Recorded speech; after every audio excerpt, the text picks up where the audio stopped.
प्रधान जी 2014 से 2019 तक पूर्व केंद्रीय मंत्री जयप्रकाश कलायत के विधायक रहे। एक सूची, एक संख्या बताइए कि 2014 से 19 तक कुल कितनी मांगे जयप्रकाश द्वारा कलायत के संदर्भ में रखी गई और कुल कितना बजट था वो? ये दे दी रहे वही खाता में ले रहे हैं प्रधान जी।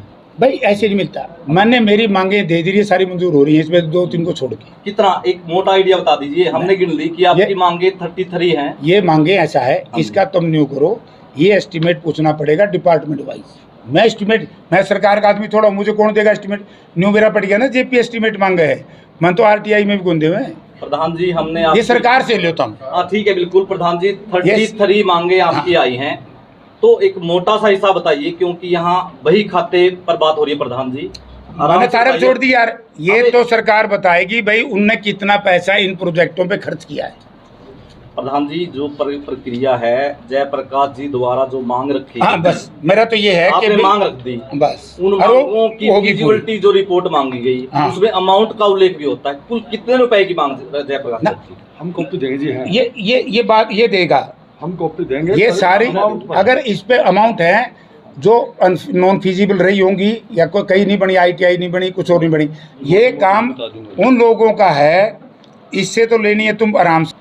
उसमें काफियों की मांग रखी है, मैं देख तो लग रहा था हमने फिजिकल रिपोर्ट का, आप खुद ही दिखाओ कि उसका एक हमारे को पन्ना दिखाओ कि ये मैंने काम मांगे थी कि फिजिबिलिटी रिपोर्ट ये है, पन्ना दिखाओ। अरे ये तुमने काट के देने तो लग रहा है, ले लिए, बहुत लंबी है ये, 21 मांग है। एक पन्ना दिखा दो आप कैमरा के सामने। Feasibility report recommended by Jayprakash है, recommended by Jayprakash feasibility report. इस पर रिकमेंडेड बाय जयप्रकाश कहीं नहीं आ सकता, चीफ मिनिस्टर का काम है ये, इन प्रोग्रेस। ये फिजिबिलिटी की जो रिपोर्ट होती है, हाँ ये पढ़ो ना, ये रिपोर्ट है यार, या तो पढ़ लो, ले लो इसको, ये फिजिबिलिटी रिपोर्ट है, ये पढ़ो इसको। इसमें रिकमेंडेड बाय भी होता है, कितना बजट से होगी उसका भी होता है। तो ये रहा, ये क्या है? ये फिजिबल रिपोर्ट नहीं है, इन प्रोग्रेस नहीं। फिर इसके ऊपर बताओ ना जी प्रधान जी, रिकमेंडेड बाय जयप्रकाश। देखो एस्टीमेट मेरे थे लोकसभा के मामले, अब ये इसमें लिख दिया कैलरम कलायत ब्लॉक में construction herbal park in village Kailaram in progress FC forest for department. ये काम चीफ मिनिस्टर साहब का है, ये काम जयप्रकाश का नहीं है, क्योंकि मेरा काम है लोगों की आवाज़, लोगों की डिमांड मुख्यमंत्री को देना। अगर ये कागज़ मुख्यमंत्री का नहीं है तो जाके मुख्यमंत्री से पूछो कि तने लोग क्यों बुकाए दिए। अगर मुख्यमंत्री नाइट जाएगा फिर मेरे दोहराइयो के JP तो नकली कागज़ ले रहा था। ठीक है प्रधान जी, अब जो ये मांगे हम पढ़ रहे थे, जो न्योता हुआ था 26 सितंबर का, वो मुडाड़ 360 मुडाड़ चौपाल के ऊपर आपने आमंत्रित किया था। हमने आपकी मांग पढ़ी है, मुडाड़ चौपाल के लिए आपने आपके पूरे कार्यकाल में कुछ नहीं मांगा। देखो मुडाड़ चौपाल का जहाँ तक सवाल है, मैंने मुडाड़ चौपाल की अगर बात करोगे सामाजिक है, मैं यहाँ नहीं उठाना चाहता। जिस दिन कैमरे बंद हो जाएंगे वहाँ कुछ लोग ऐसे बैठे जो ये कहेंगे कि हमने क्या क्या मांगा। वो हमारा सामाजिक काम है, 360 गाँव का काम है। विकास की बात है प्रधान जी, ओ मैंने बताया तो है यार, वो मैं बताऊंगा कि हमने क्या क्या किया है, क्या क्या है, वो सरकार से संबंधित नहीं है, सरकार से मैं व्यक्तिगत करके है। आप लिखे हुए हैं, आपने जो मांगे आपने रखी। मैं मुडाड़ चौपाड़ का काम का मैं बाद में तुम्हें व्यक्तिगत बताऊंगा यहाँ बैठ के ऑफ द रिकॉर्ड, क्योंकि ये हमारा सामाजिक काम है, इसको हम सरकार के साथ नहीं जोड़ेंगे। आपको पता होगा हमारा 360 का चबूतरा है, 360 के चबूतरे पे अगर कोई नेता ये कह दे कि 10 रुपये ग्रांट का किसी का खर्च हो है तो मुझे बताओ, लेकिन मैं यहाँ ये भी नहीं बताऊंगा कि वहाँ हमने क्या किया है, ये प्रेस में नहीं बताएंगे। प्रेस में कुछ सकते हैं ना, ये हमारा व्यक्तिगत फंड है, 360 ये हमारा व्यक्तिगत फंड है, हमारा व्यक्तिगत समाज की चौपाड़ है, इसकी मैं बात समाज के लोगों के बीच में करूंगा, इसका सरकार की डेवलपमेंट से कोई संबंध नहीं है। बस जो समय जो स्थान निर्धारित किया गया था, क्या वहाँ पर सही खाता मिलान किया जाएगा? नहीं, वो तो नाट्य की जानते, मैं किस गल करूँ, मन तो मेरा तो दिया दे। जयप्रकाश मुडाड़ चौपाल पर जाएंगे और वहाँ पर लोगों के बीच में अपना भाई खाता रखेंगे? नहीं, कोई मैं वहाँ जाया, वहाँ से यहाँ आया हूँ, कोई इंतजार नहीं कर रहा, और वहाँ से जाकर के तभी मैंने प्रोग्राम यहाँ लिया था। ये काम जिसने इंतजार करना वो जाएगी, मैंने अपनी बात कह दी।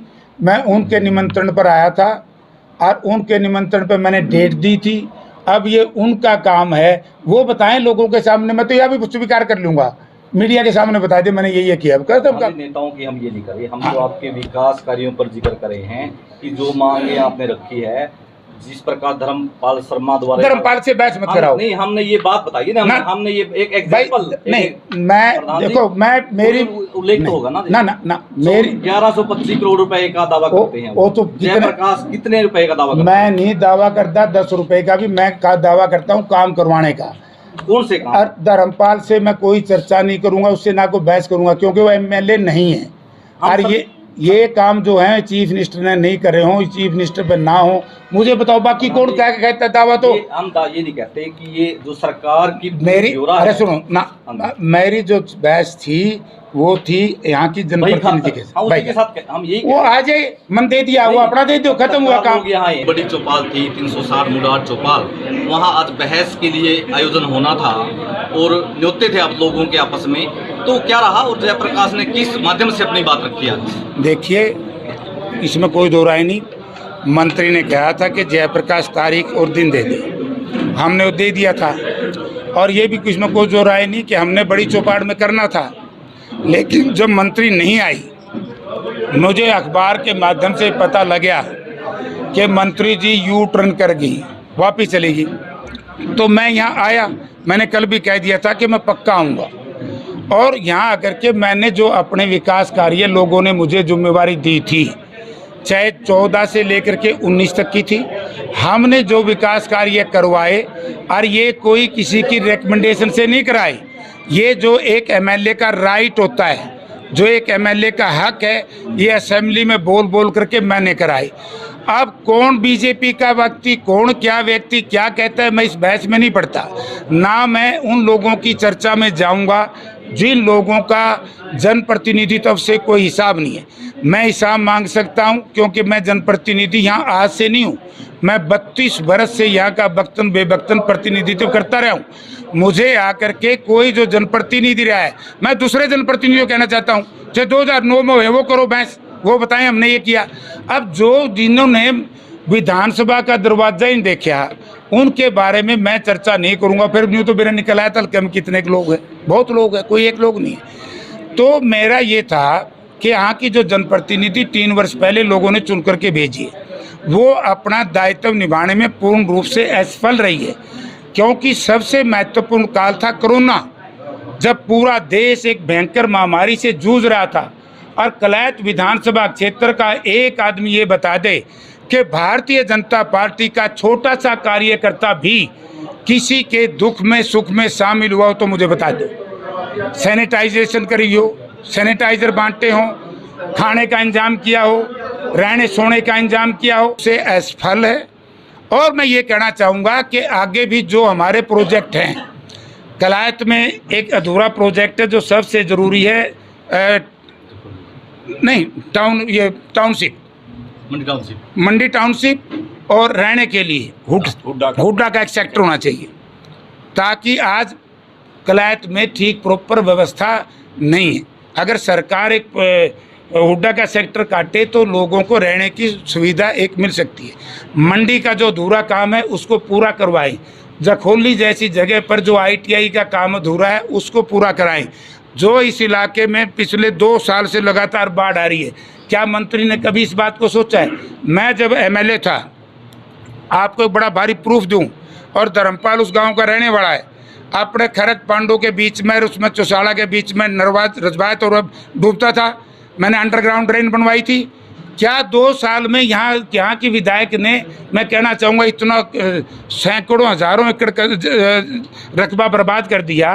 तो वहाँ पर अंडरग्राउंड वाटर, स्टोरम वाटर का या नहीं के पानी का निकासी का इंतजाम करना चाहिए, नहीं किया। लेकिन मैं आगे कहना चाहूँगा कि उस इंतजाम होना चाहिए। चौथी बात जो बड़ी महत्वपूर्ण है कि मेडिकल कॉलेज एक चीफ मिनिस्टर ने घोषणा की। वैसे तो एक कहावत है कि बीजेपी के राज में ना नौमन तेल होगा ना राधा नाचेगी, ये अस्वस्थ करके फिर भाग जाते हैं। और प्योदा गांव के लोगों ने, मैं आपको देता हूं, ये इनका नंबर ले ले, ज़मीन दे दी थी, रेजुलेशन पंचायत का दे दिया था, तो क्यों असफल रही प्योदा गांव में? क्यों? जबकि प्योदा गांव नेशनल हाईवे के ऊपर है, और चंडीगढ़ से, दिल्ली से, हिसार से, पूरे हरियाणा से कनेक्टिविटी सबसे बढ़िया कोई है तो, लेकिन कमज़ोर जनप्रतिनिधि होने की वजह से हमारा वो प्रोजेक्ट वहाँ से चला गया। हमारा इलाका है अपना सोंगरी और कमालपुर के बीच का, वहाँ हर साल पानी से लोगों की फसल बर्बाद होती है। क्या मंत्री ने जाकर के आज तक ये देखा? हम जब थे हमने ड्रेनें बनवाई, माइनर बनवाए, यानी कि विकास की तरफ कोई ध्यान नहीं दिया। जहाँ तक सवाल है शिक्षा का, शिक्षा के बारे में मैं ज़रूर कहना चाहूँगा कि मैं हिसार पार्लियामेंट क्षेत्र का MP था। हमने हिसार में यूनिवर्सिटी बनवा दी सरकारी, जींद में बनवा दी। आज BJP की 8 साल से सरकार है। अगर 8 साल में हम बार बार ये कहते रहे खरक पांडुआ में बाबे की 80 किले ज़मीन है, गांव वो ज़मीन देने के लिए तैयार है। बाता गांव में ज़मीन है, बाता गांव ज़मीन देने के लिए तैयार है। क्या मंत्री महोदय ने ये नहीं चाहिए था कि एक एजुकेशन इंस्टीट्यूट बढ़िया वाला यहाँ बनाया जाए ताकि कॉलेज जी यूनिवर्सिटी, अब कॉलेज तो बन गया और कॉलेज तो एक पेंडिंग है क्योंकि, और सबसे खेद की बात यह है, आप सब उस दिन उस मीटिंग में थे, महाराणा प्रताप जयंती मनाई गई और महाराणा प्रताप के नाम से कॉलेज बनना था। मैं तो कहना चाहूँगा कि जब महाराणा प्रताप की ही इज्जत इस सरकार में नहीं है, उनके नाम का ख्याल नहीं है, जिसने मुगलों से कितनी भयंकर लड़ाई लड़ी और ये घोषणा की मुख्यमंत्री की हाजिरी में कि भाई मैं महाराणा प्रताप कॉलेज बनावांगे, करी थी कि नहीं करी थी? तो आज तक बना क्या? उसको भी बनवाया जाए। अगर महाराणा प्रताप कॉलेज बनाया जाएगा तो मैं इस सरकार का स्वागत भी करूंगा। प्रधान जी, अंतिम सवाल आपसे कि जो मांगे आपने रखी, आपने बताया कि मैंने उनकी पैरवी की, इसके अलावा जो विभिन्न विकास कार्य हुए उसका श्रेय जयप्रकाश किसको देते हैं? उसका कारक कौन है? नहीं, वो जो आवश्यकता के अनुसार हैं, सरकार का एडमिनिस्ट्रेटिव, मैं समझाता हूँ तुम्हें, ये वो लोग हैं जो बेचारे कभी ये राजनीति देखी, उनको इस बात का ज्ञान नहीं। कुछ होते एडमिनिस्ट्रेटिव वर्क। अब जैसे कल को ये कहो कि जब हरियाणा बना, कलायत से लेकर के कुराड़ तक कोई सड़क नहीं थी, ये सड़क बनी किसको दूँ से रहे? कलायत से लेकर के कसाण तक कोई सड़क नहीं थी, किसको दूँ से रहे? और कलायत से लेकर के बाड़ू इस तक अपना किठाना तक सड़क नहीं थी, किसको दूँ से रहे? ये क्या है? ये बख्तन बेबख्तन जो बजट आते हैं, जैसे बजट आया म्यूनसिपल कमेटी का, आप लोगों को समझाना चाहता हूँ, PRI, HRDF जैसे ये गांव में खर्च होता है, ऐसे ही लोकल बॉडी का जो बजट है वो भारत सरकार से भी आता है और प्रदेश सरकार भी देती है। ये उसमें से फिर म्यूनसिपल कमेटी के लोग या सरकार उसमें से खर्च करते हैं, उनका जुम्मा है, जयप्रकाश का नहीं है। चलो।